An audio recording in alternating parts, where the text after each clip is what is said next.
મિત્રો, હવે આજના દિવસની હું વાત કરું તો સવારે હું 6:45 ઉઠ્યો હતો. એટલે આમ તો થોડું લેટ કહેવાય, કારણ કે પછી તમે વોકિંગ ને એટલું બધું કંઈ કરી ના શકો. એટલે જો 6:15 6:30 ઉઠી જવાય તો સારું રહે.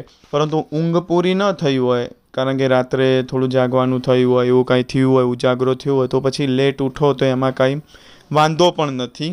એટલે આજે હું 6:45 ઉઠ્યો હતો. ઉઠીને તરત જ સંડાસ ગયો હતો. એમાં આજે ખૂબ જ નહિવત પ્રમાણમાં ના બરાબર લોહી આવ્યું હતું. એટલે ગઈકાલે રાત્રે બધું ખાધું હતું એ પ્રમાણમાં ઘણું સારું સંડાસ થયું અને મળ પણ સારો ચોખ્ખો આવ્યો કે જેની અંદર કંઈ લોહી નહોતું. એટલે ઘણું સારું રહ્યું સવારનું. પછી ત્યારબાદ હું નાહી ધોઈ પૂજા કરીને અને પછી નવશેકું પાણી પીધું અને પછી 15 મિનિટ સુધી મેં ઘરમાં ને ઘરમાં વોકિંગ કર્યું, કારણ કે નીચે સવારના પરમાં થોડો વરસાદ ને પડતો હતો. એટલે આપણે પાછું થોડું બહારનું વાતાવરણ પણ સાચવવું પડે, કારણ કે આપણને જ્યારે શરદી કે તાવ થાય છે ત્યારે ખાસ આપણે ડૉક્ટરને કહેવું પડે.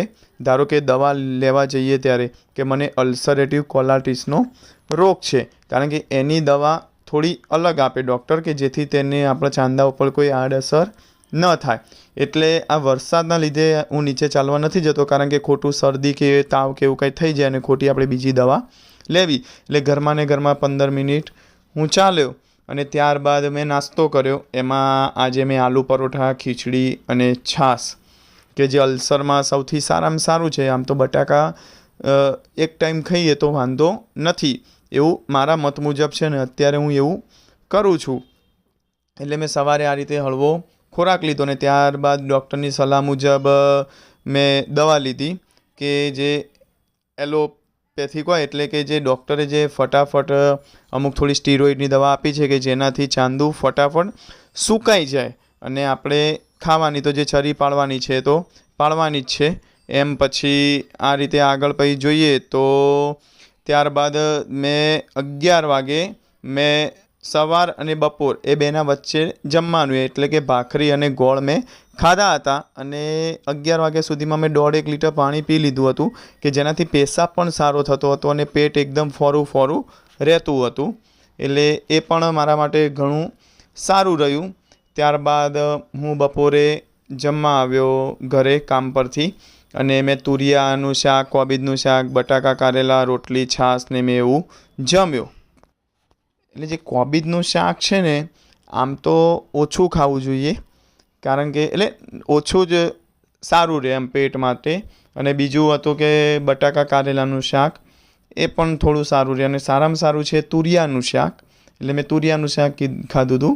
એટલે ડૉક્ટરે જે પ્રમાણે લાંબા શાકભાજી ખાવાના કીધા હતા એ પ્રમાણે મેં આ રીતે ખાધું. પણ કોબીજ તો થોડું મોઢાને સારું લાગે, કારણ કે હજી તો આપણે યુવાન છીએ એટલે મોઢાને થોડો સ્વાદ તો હોય જ, પણ એક ડર પણ રહેતો હોય કે પેટમાં આ રીતે અલ્સર છે, સવારે પછી કંઈ થશે, ખોટું પેટમાં કંઈ બળશે.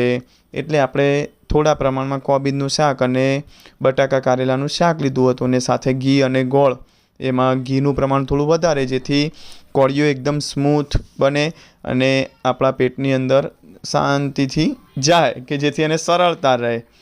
અને બીજું છે કે સાથે મોળી છાશ લીધી હતી.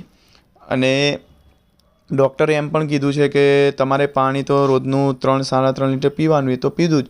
અને પછી પરિવાર સાથે, દીકરી સાથે થોડો સમય વિતાવ્યો.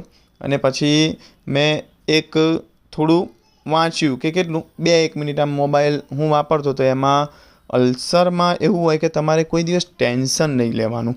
ટેન્શન લો તો તમારે કબજિયાતનો ભાગ ઊભો કરે અને પછી એ સવારે એની થોડી અસર ઊભી થાય. આમ તરતના તરત બીજા દિવસ સવાય ના થાય, પણ થોડો 1-2 દિવસ થાય એટલે તમને એની અસર દેખાય, જો તમે વારંવાર ટેન્શન લો તો. એટલે એના માટે આજે મેં મારા શોર્ટ્સમાં પણ મેં એક વિડીયો મૂક્યો છે કે અલ્સરમાં કોઈ ટેન્શન નહીં રાખવાનું, કબજિયાત થશે, મળમાં લોહી આવશે. અને એમ કરીને મેં એક મસ્ત એવો પ્રસંગ પણ મૂક્યો છે કે જે તમે શોર્ટ્સમાં જોઈ શકો છો, એટલે કે સાંભળી શકો છો. અને આમ ત્યારબાદ મેં રાત્રે ભોજન, જે મસ્ત એવા કઢી ભાત, છૂટી દાળ, ભાખરી અને મોળી છાશ, આ રીતે મેં રાત્રિનું ભોજન એકદમ હલકું, સરસ અને સ્મૂથલી. અને હું આજે દરેક વાનગી લઉં છું ને, જેમ તે કઢી ભાત હોય, પછી રાત્રે ખીચડી જમું છું, કે શાક હોય કે ઘી ગોળ હોય, તેમાં ઘીનો ઉપયોગ હું વધારે કરું છું.